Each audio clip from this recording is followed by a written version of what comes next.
అందరికీ నమస్కారం అండి. ఈరోజు మనం 7th క్లాస్ పాఠ్యభాగంలో ఉన్నటువంటి తెలుగు పాఠ్యాంశంలోని శ్రీలు పొంగిన జీవగడ్డ అనేటువంటి పాఠ్యాంశంలోని ఆ గేయాన్ని చూద్దాం.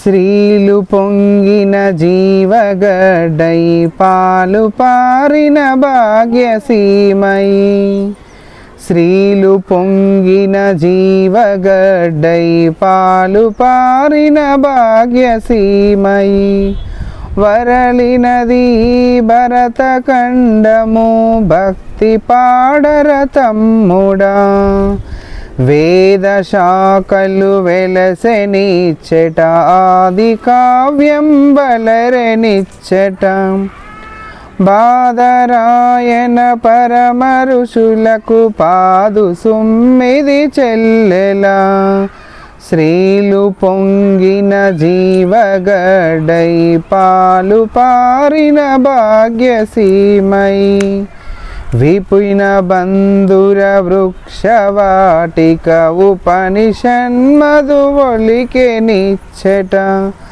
విపుల తత్వము విస్తరించిన విమల తలమిదే తమ్ముడా, శ్రీలు పొంగిన జీవగడ్డై పాలు పారిన భాగ్యసీమై, సూత్రయుగముల శుద్ధవాసన క్షాత్రయుగముల శౌర్య చండిమ, చిత్రదాస్యము చే చరిత్రల చెరిగిపోయెను చెల్లెలా, మేలికిన్నెర మేలవించి రాలు కరగరాగమెత్తి,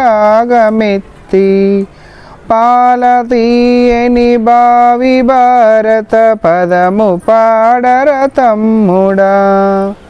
ఓకే, అందరికీ ధన్యవాదములండి. నెక్స్ట్ పార్టు మనం నెక్స్ట్ క్లాస్లో చూద్దాం.